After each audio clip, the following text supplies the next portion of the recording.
يسألونك عن الروح قل الروح من أمر ربي. پیارے بھائیوں، اللہ جل جلالہ عما نوالہ فرماتے ہیں، پیارے نبی صلی اللہ علیہ وسلم، لوگ آپ سے روح کے بارے میں پوچھتے ہیں، روح کیا ہے؟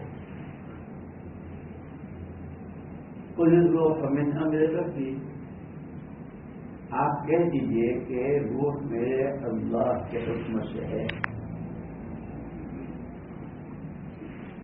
اسی لیے حق تعالی شانہ نے جس طرح انسان کو دو چیزوں کا مجموعہ بنایا ہے، ایک اس کا یہ ظاہری جسم ہے، سر سے پیر تک کیا ہوا، اور ایک اس میں روح ہے۔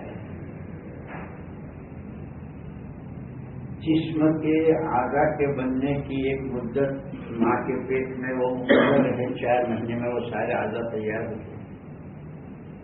کہ جب دنیا میں آتا ہے تو اس جسم کے مختلف تقاضے ہوتے ہیں، آنکھوں کے، کان کے، ہاتھوں کے، اس کے لیے اللہ پاک نے غذائیں بنائی ہے۔ ان غذاؤں سے انسان کے جسم کی پرورش ہوتی ہے۔ غذاؤں میں بھی دونوں طرح کی چیزیں رکھی ہے، وہ چیزیں بھی رکھی ہے کہ جس سے جسم کو نفع ہوتا ہے، صحت اچھی بنتی ہے، خون اچھا بنتا ہے، اور غذاؤں میں وہ چیزیں بھی ہیں جس سے آدمی کے جسم کو نقصان ہوتا ہے، پیٹ خراب ہوتا ہے، دل خراب ہوتا ہے، آنکھیں خراب ہوتی ہے، ہاتھوں پیروں میں۔ اسی طرح یہ کائنات کی جتنی چیزیں ہیں یہ تو ہے انسان کے جسم کی غذا، لیکن جسم جو ہے اس کی ترقی اور اس کا بڑھنا یہ سب ایک حد تک ہے، آگے جا کے پھر اس کی لمبائی بھی رک جائے گی، اس کی موٹائی بھی رک جائے گی، اور پھر یہ ایک دن چونکہ مٹی سے بنا ہے تو ایک دن مٹی ہو جائے گی۔ البتہ ساری چیزیں جو متعلق ہیں وہ روح سے ہے، اسی لیے کائنات کی چیزیں تو انسان کے جسم کی غذا ہے، اور اللہ جل جلالہ عما نوالہ کے اوامر اور احکامات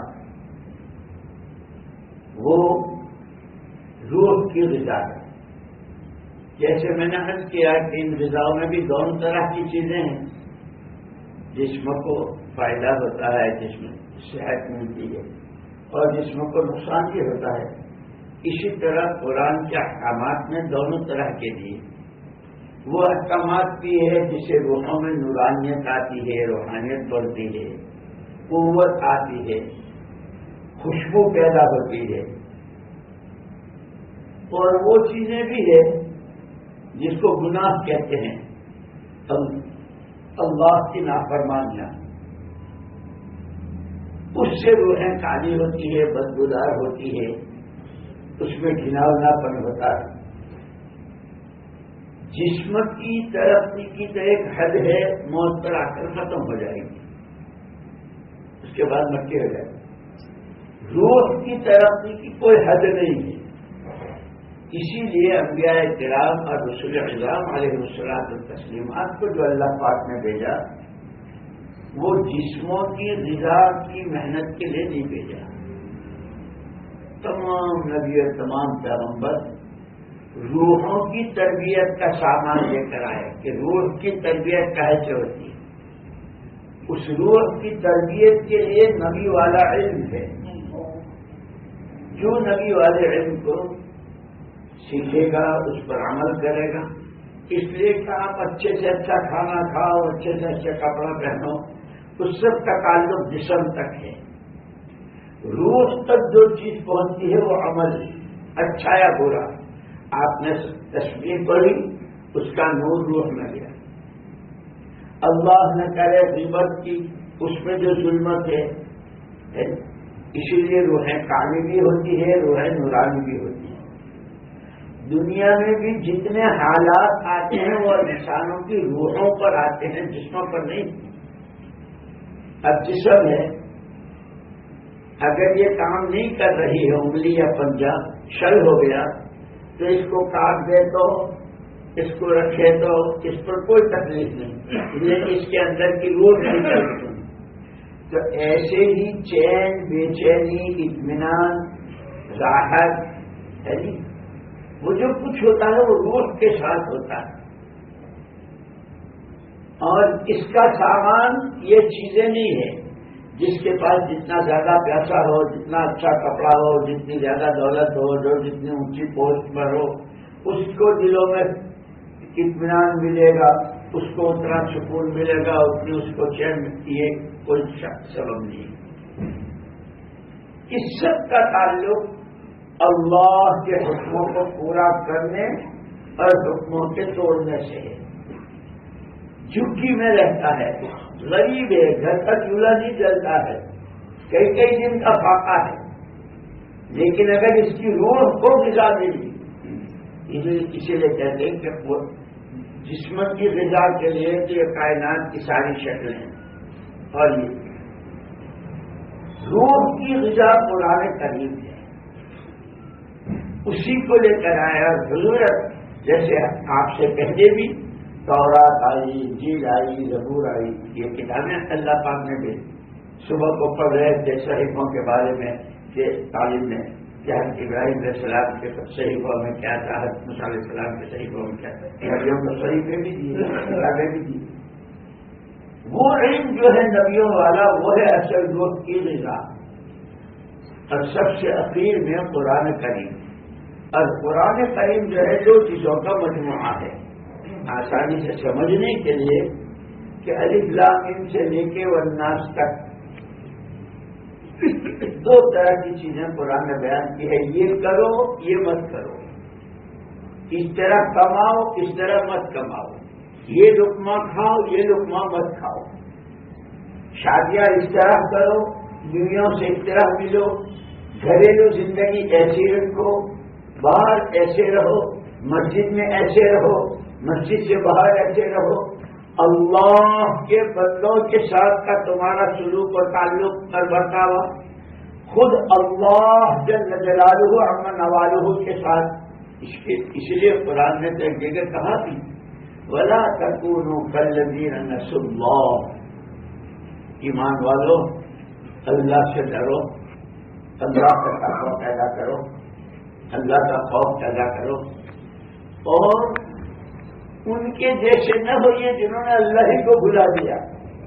جیسے دوسری جگہ قرآن نے کہا یعلمون ظاہرا من الحیات الدنیا، کہ ساری محنتیں اور ساری طاقتیں صرف آنکھوں دیکھی پر، یہ باغ، یہ زمینیں، یہ کارخانے، یہ دولتیں، یہ حکومتیں، یہ سونا، یہ چاندی، یہ پیٹرول، بس اسی پر ساری طاقت لگی، اور یہ جتنا ہے اس سب کو کہتا ہے متاع قلیل، بہت تھوڑا سامان ہے، سفر کا سامان ہے، ہر آدمی مسافر ہے۔ جو بچہ پیدا ہوتا ہے، پیدا ہوتے ہی اس کا سفر شروع ہو جاتا ہے آخرت کی طرف، وَإِنَّ الْآخِرَةَ هِيَ دَارُ الْقَرَارِ، ہمیشہ ہمیں جہاں رہنا ہے وہ آخرت ہے۔ یہ دنیا مسافر خانہ ہے، کتنے آئے، کتنے گئے، کتنے جا رہے، اور جو پیدا ہوتا ہے اس کا پہلے ہی دن سے آخرت کا سفر شروع ہو جاتا ہے۔ ایک دن یہ سفر یہاں سے، اب جتنے معاملات دنیا میں بھی راحت کے، چین کے، سکون کے، آپس کی محبتوں کے اور برکتوں کے، اللہ کی مددوں کے، وہ سارے متعلق ہے روح سے۔ جس طرح جسم اچھے کھانے کھا کے اچھی چیزیں استعمال کر کے جیسے وٹامنس ہوتے ہیں اور جیسے بعض غذائیں ہوتی ہے اس کے اندر وٹامن، تو اس سے آدمی کا جسم بنتا ہے، تندرست ہوتا ہے، ایسے روح اللہ کے وہ حکم جس سے اللہ راضی ہوتے ہیں بندے کے پورا کرنے سے، اس سے روح میں نورانیت، خوشبو، پاکی، یہ چیزیں آتی ہیں، اس کو اتنا ہی سکون اور چین ملتا ہے۔ جتنے احکامات توڑتے ہیں، اس لیے وہ جو ہماری پوری کتابیں ہیں وعد اور وعیدوں کی، اس عمل پر یہ انعام ہے، اس گناہ کی یہ سزا ہے، تو اصل تو آخرت جو ہے وہ اعمال کے بدلے کی اصل جگہ جو ہے وہ آخرت ہے۔ اچھے عملوں کی بدلے کی جگہ بھی آخرت، برے عملوں اور گناہوں کی سزا کی جگہ بھی آخرت. اس کو اللہ نے غیب میں رکھا ہے، آنکھوں سے اجل رکھا ہے. اسی لیے وہ بہت اونچے درجے کے ہیں جو بن دیکھے اللہ کی اور اس کے رسول پاک صلی اللہ علیہ وسلم کی باتوں پر آنکھوں دیکھی سے زیادہ یقین کریں. جیسے صحابہ کرام رضوان اللہ اجمعین نے اسی ایمان بالغیب پر محنت کی اور اتنا ایمان بنا کہ آنکھوں دیکھی کا جھٹلانا تو آسان، اس میں شک ہونا آسان، لیکن جس آنکھوں سے اوجل ہے خبر اس کی اللہ اس کے رسول نے دی ہے کہ اس میں شک شبہ نہیں ہوتا. اسی لیے حضرت ابو درداء رضی اللہ تعالیٰ نے ایک مرتبہ مسجد میں بیٹھے تھے. ایک آئے، دو آئے، تین آئے، تینوں نے کہا ابو درداء تمہارے مکان کو آگ لگ گئی، بہت زور کی آگ لگ رہی، تمہارا میرا مکان نہیں جلا. دوسرے سے بھی یہی کہا، تیسرے بھی یہ نہ میرے مکان کو آگ نہیں لگا. چوتھے آئے تو انہوں نے کہا کہ ابو درداء عجیب بات، لائن کی لائن جلدی چلی آ رہی تھی، جتنے بھی تھے سب جگہ آگ لگی. آگ جب لگتے لگتے تمہارے گھر پر آئی تو وہ بجھ گئی. حضرت ابو درداء رضی اللہ تعالیٰ عنہ نے کہا، تو پہلے ہی کہا تھا میرے گھر پر آگ نہیں لگی. کیوں؟ تم 3 دنا 6 آنکھوں سے دیکھ کر آئے نا، اور ہر آدمی کی آنکھ دھوکہ کھا سکتی ہے. جیسے قرآن نے سمجھایا ہے کہ جنگل کے چمک کے ریت کو پیاسا آدمی پانی سمجھتا ہے کہ میری پیاس بجھنے کا سامان ہے. کیا شرابی میرے آدمی سے بہت زبان ہوا، پیسوں میں، عہدوں میں، دولت بڑھنے میں آدمی کو اپنے مسائل کا حل، اپنی عزت، اپنی ترقی نظر آتی ہے. یہ سب ریتیلے میدان کا ریت ہے، سورج کی شعاعیں پڑ رہی ہے اس لیے وہ چمک رہا ہے. جب شام کو غروب ہو جائے گا تو اس کی شعاعیں ختم، جب شعاعیں ختم تو ریت کا چمکنا ختم. اب جس کو پانی سمجھ رہا تھا پیاس بجھنے کا، وہ پانی نہیں، آنکھ کیا ہوا، آنکھ نے دھوکہ دیا.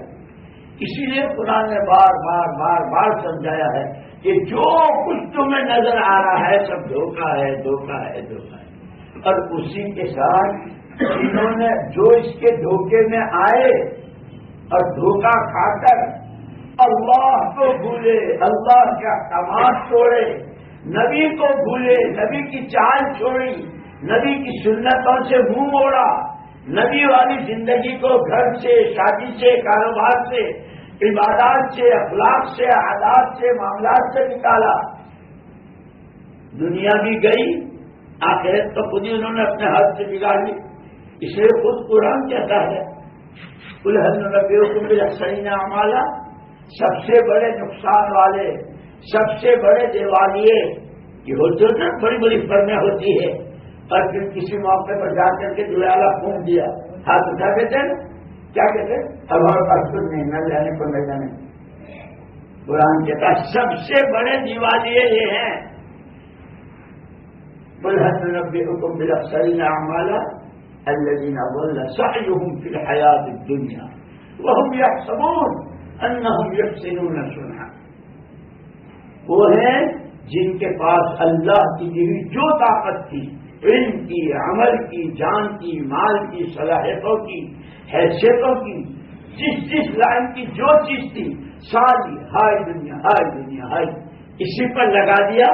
وہ يحسبون أنهم يحسنون صنعا، یہ سمجھے ہوئے ہیں کہ ہم بہت ترقی کے رخ پر جا رہے ہیں.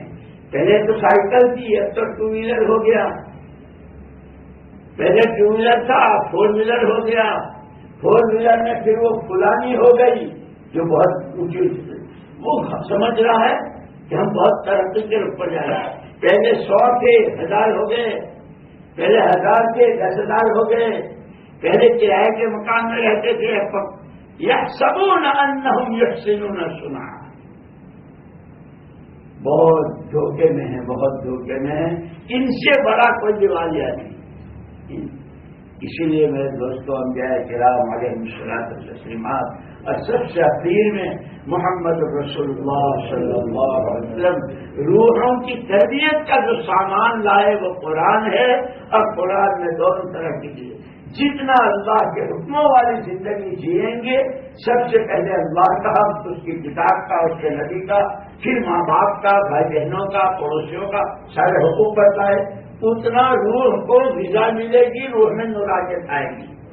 یہ روح جب دنیا سے اس کے جانے کا وقت آئے گا تو اس کو قبض کرنے والے فرشتے بھی بہت حسین، 500 گلدستے لے کر، ہر گلدستے میں 20 رنگ، ہر رنگ میں نئی خوشبو، جنت کا کفن پہلے، اور بہت آسانی کے ساتھ یہ روح نکلے گی، جیسے آدمی لیٹا ہوا تصویر پڑھ رہا ہو، اب پڑھتے پڑھتے آنکھ لگ گئی، تصویر گر گئی، یا عورتیں آٹا گوندتی ہے اور اس کے اندر کوئی بال گر گیا، اس کو جب کھینچتی ہے تو وہ کوئی اس کے لیے شور نہیں ہوتا، یوں کہ جس نے روح کی غذا دی ہو، جس نے روح کو غذا دی ہوگی، حکموں والی زندگی جی ہوگی، اور اس کا زیادہ خیال رکھا ہوگا، اس کی روح نورانی ہوگی، قبض کیے جانے کے وقت میں آسانی ہوگی۔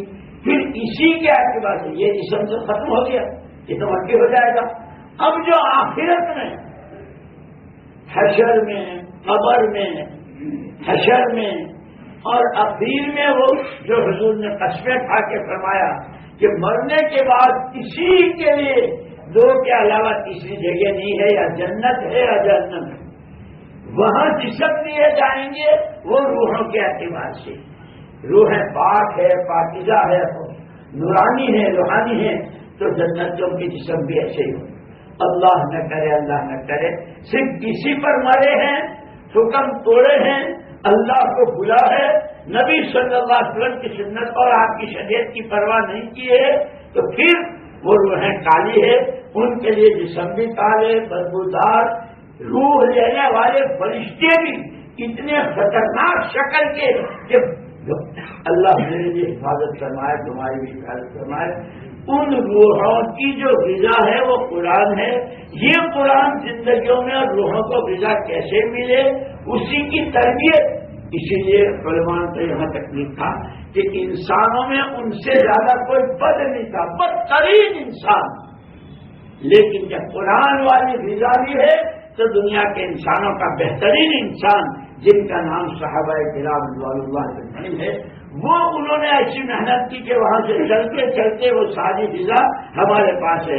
اب ہم جیسے آدمی کے سامنے بہترین قسم کا کھانا ہو، کھایا ہی نہیں تو پھر اس کا جسم ایسے ہی یہ اعمال، یہ محنت، یہ مدرسے، یہ مسجدیں، یہ گشتیں، یہ تعلیم، یہ شب گزاری، یہ سہروزہ، یہ سارے ان عملوں تک پہنچنے کی اور اس سے اپنے اندر میں استعداد پیدا کرنے کی الف با تا ہے۔